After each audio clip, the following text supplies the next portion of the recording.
The two most successful people in their graduating classes at Harvard were Bill Gates and Mark Zuckerberg, right? If you measure objective success, and they're both dropouts. But it wasn't that they weren't Harvard worthy intelligence-wise. They got into Harvard. They used that to get to what they needed.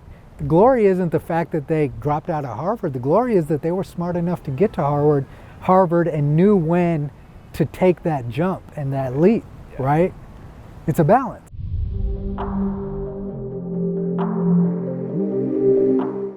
Welcome back to the Beige Moguls show.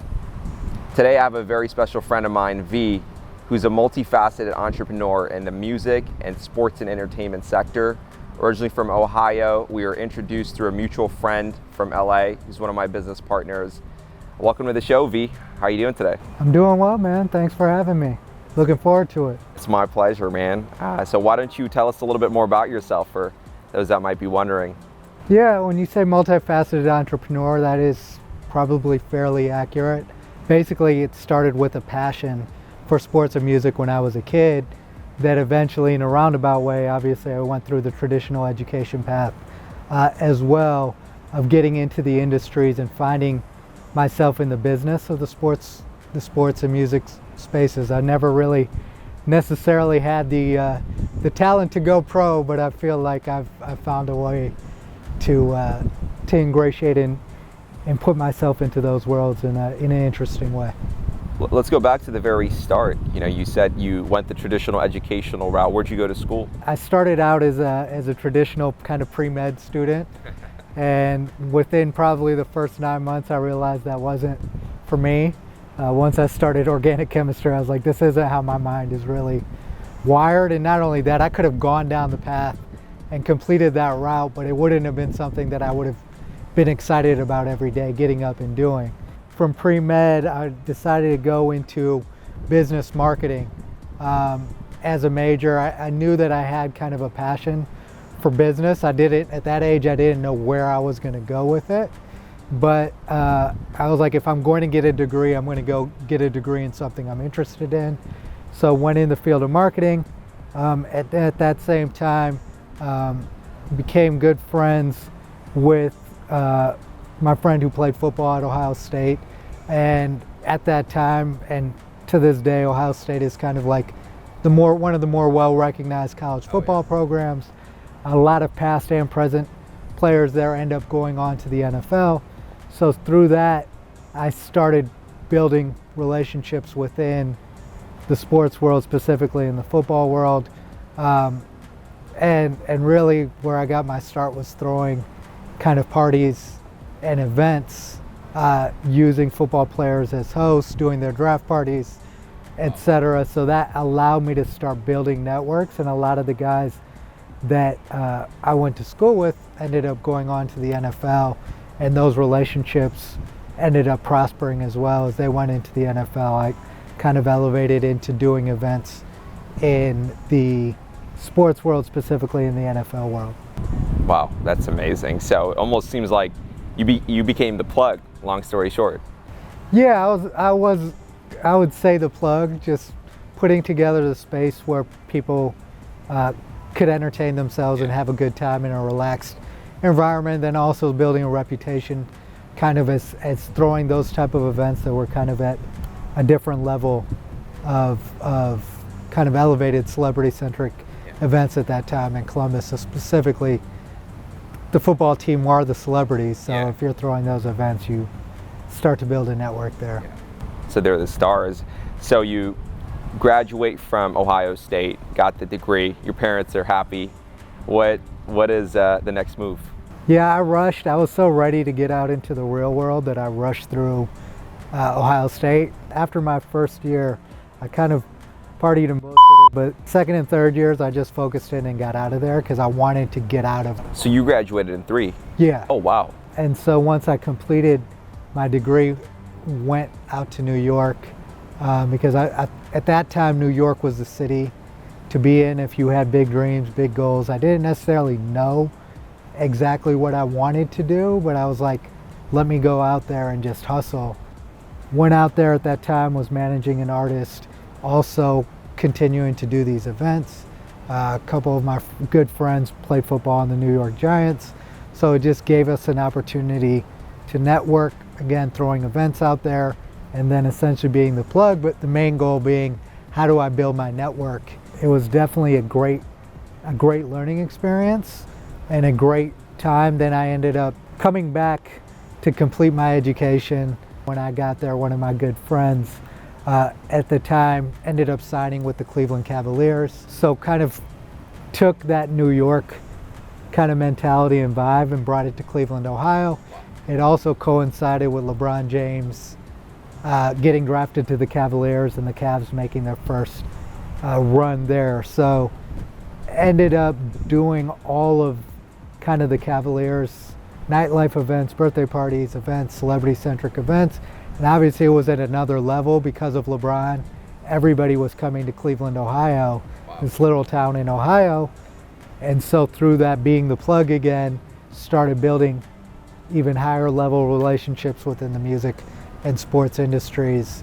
And then at the end of that run, ended up moving back to New York, continued down the event space, but also started creating content, doing marketing deals individually for the athletes that I knew, partnerships. And this was before the NCAA allowed athletes to generate income, right? I couldn't do anything with athletes, but once they went to the NFL or became professionals, I had the relationships in order to do like signings, you know, memorabilia, merchandise signings, small marketing deals, as well as the events.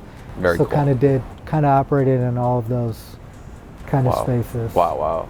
Enjoyed doing parties, but it was always a means to an end. Yeah. Like, I wasn't necessarily that necessarily wasn't where I wanted to take my life. Right. But I knew I was good at it, and I knew once I kind of completed that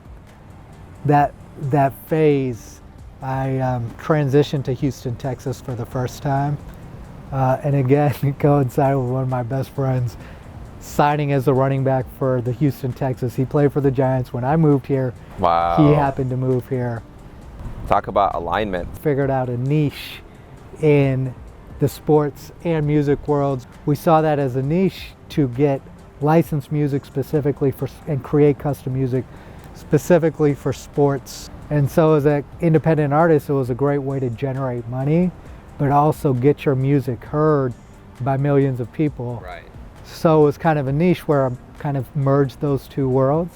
And eventually that led full circle back to Ohio State, where he played there and he was making this music. They heard the music on ESPN.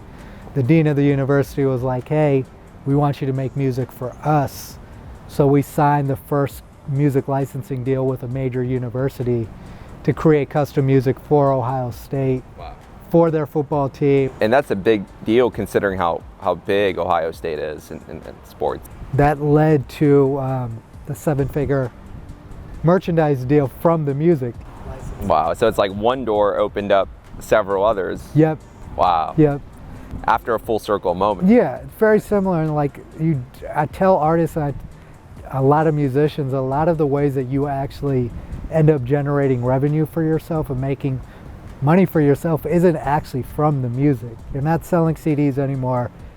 By the time the streams get to a number where it's making you real money, it's pretty far down the line. But if you can create a moment or a movement, you can generate revenue through the other areas, revenue generation through merchandise, through licensing, through all these other avenues, especially as an independent artist. Those are the channels you have to explore because you don't have a big machine or a big record label pushing you. What you want more than anything is your music to be heard. And that was a way that I knew, and we knew, guaranteed there's 120,000 people who go to an Ohio State game every weekend. So based on everything you're sharing, it sounds like you've always been a visionary, seeing trends and certain outcomes well before that they occurred. How important has education been in terms of helping you start this massive business? I think it's very important, right? I have this belief that you have to have book smarts and street smarts to succeed. And even, you know, a lot of the moguls and visionaries that I've met, I've had the privilege of meeting them from all walks of life, right? Like the corporate CEO down to, street guys that really made a way for themselves as well. And you realize the common thread is, even if you don't get a formal education, people who are smart and successful, they read a lot.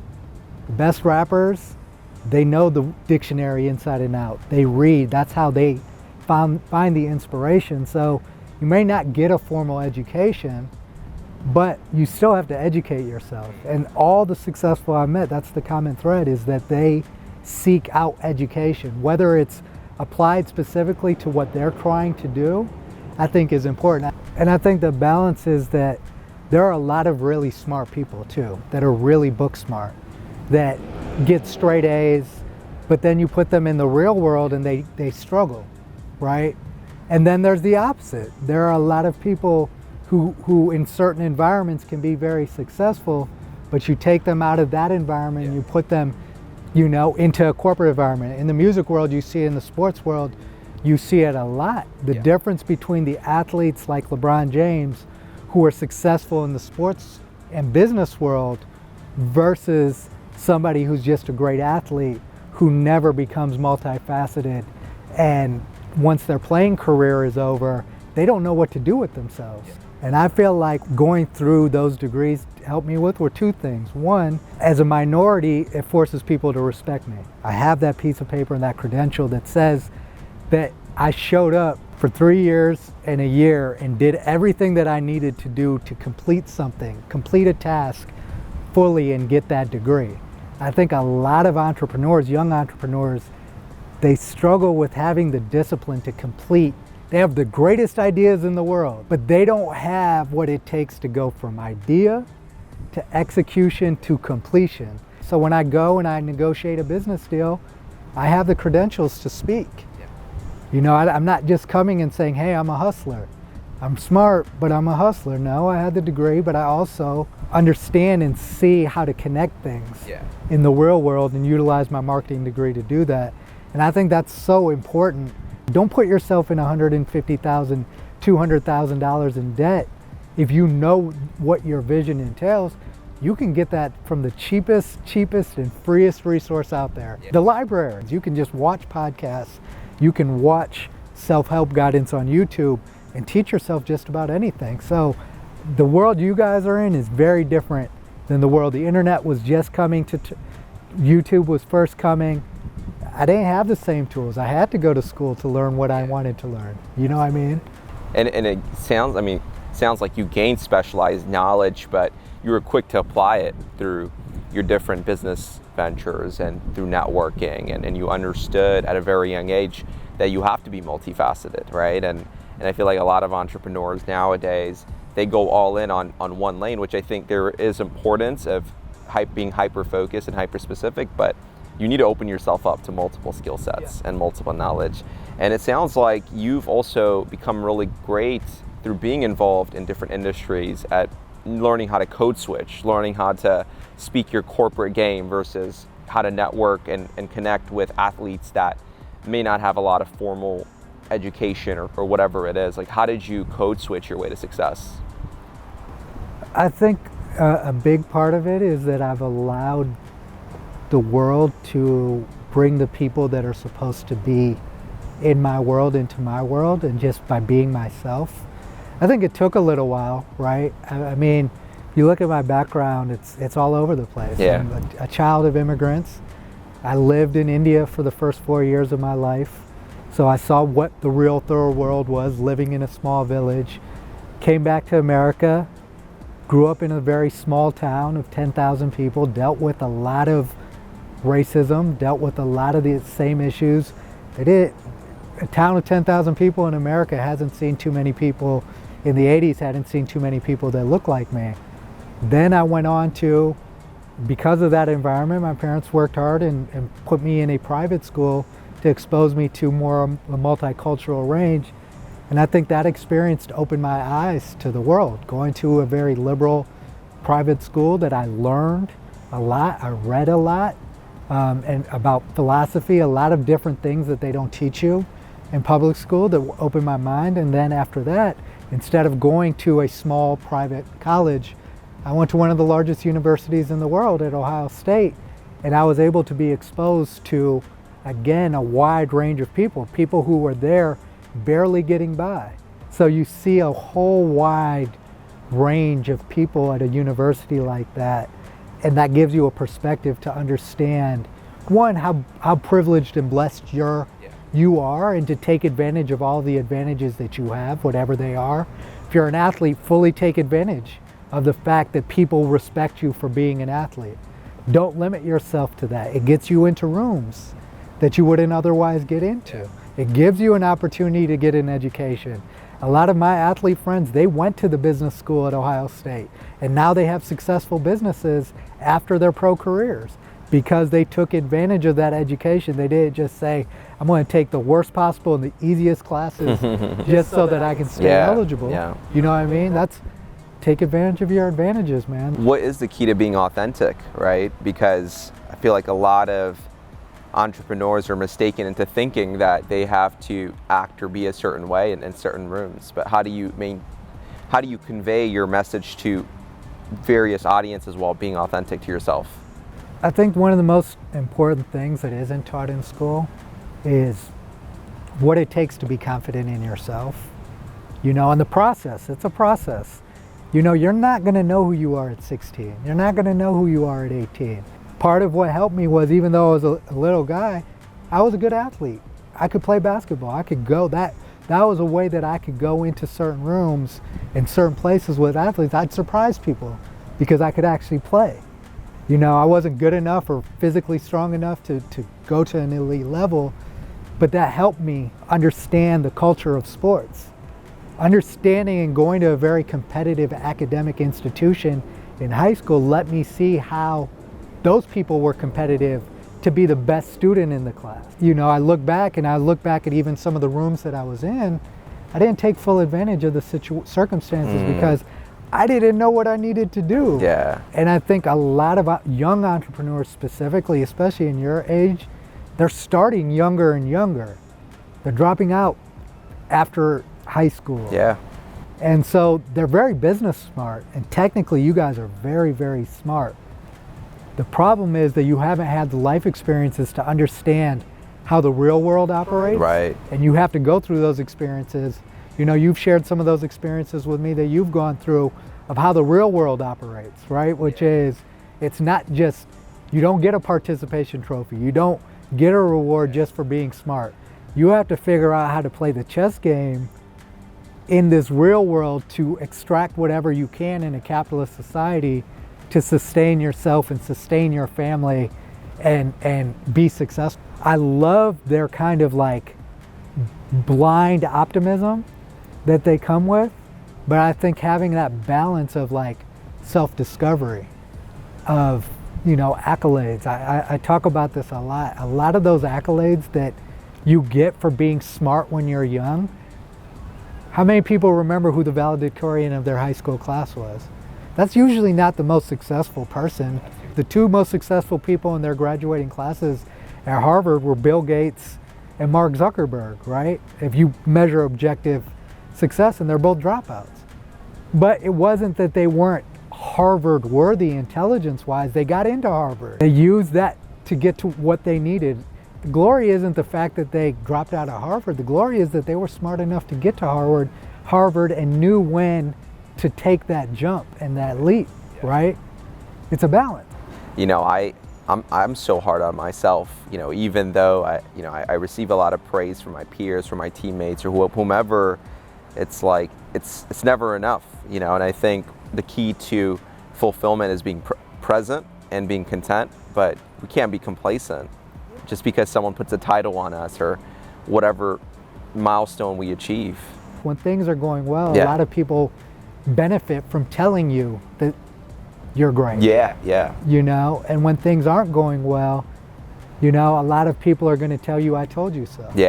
You know, and that's what they're waiting for. When you take a risk, there are people in your life that are waiting to tell you, I told you so. And I think that that's really like the balance of success is like, it's the people who know how to keep going when they have their wins and keep developing and going down that path of self-development, because it's not it should never, that's an ego thing, right? Like when it's about the success and you're satisfied with the accolade or the success or reaching the milestone, that's your ego working. If you're genuinely just trying to fulfill your destiny in this world, you just keep going. Like that's my favorite book, The Alchemist. That's what it is. It's what is your personal Paulo legend. Coelho. It's, you don't get complacent in any point you're at. It's like the universe is sending you signals and putting you in rooms. Your only responsibility is to see those opportunities and see the world and just keep fulfilling them. One key thing you've mentioned was a younger version of yourself wishes that they'd have been more bold within certain doors or within certain opportunities that you were just happy to be a part of or to be a participant in.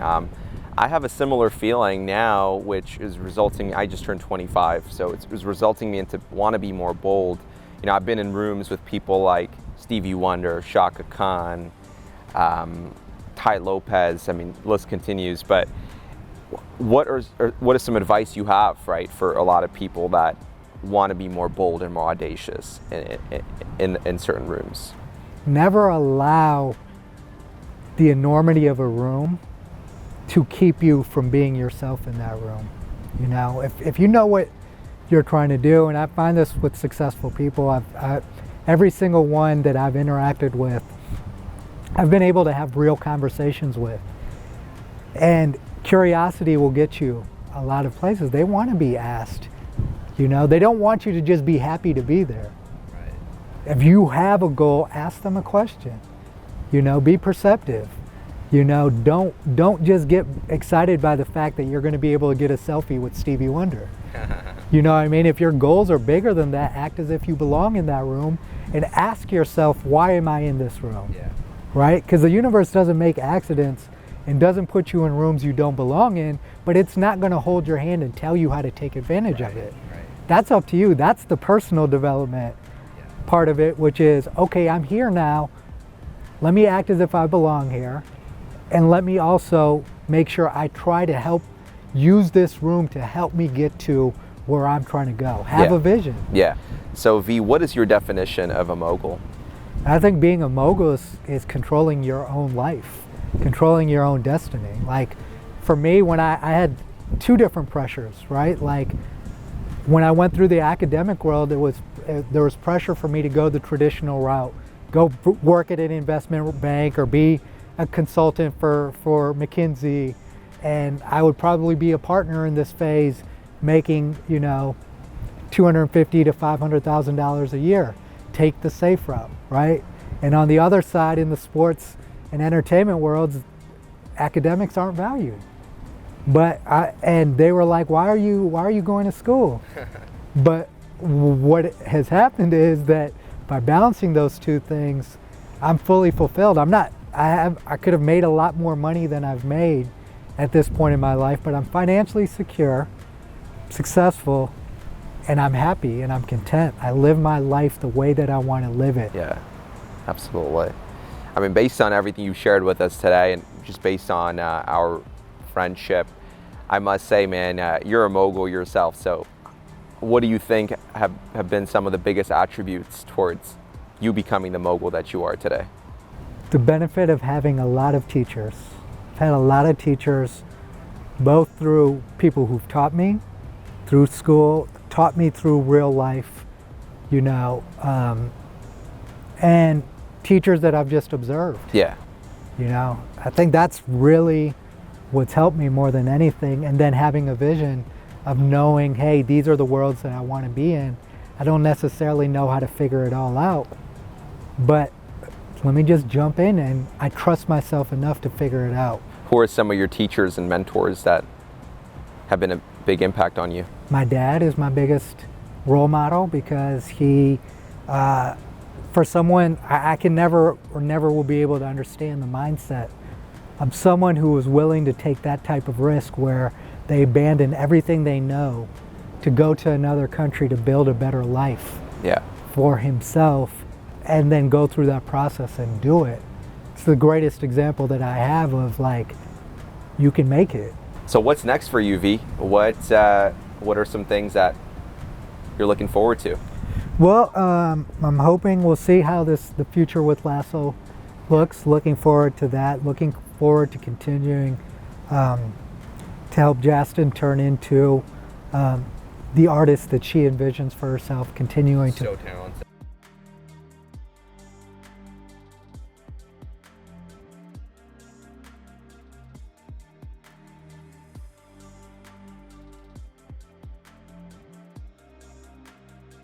Appreciate that, man, and just continuing to build out what that looks like.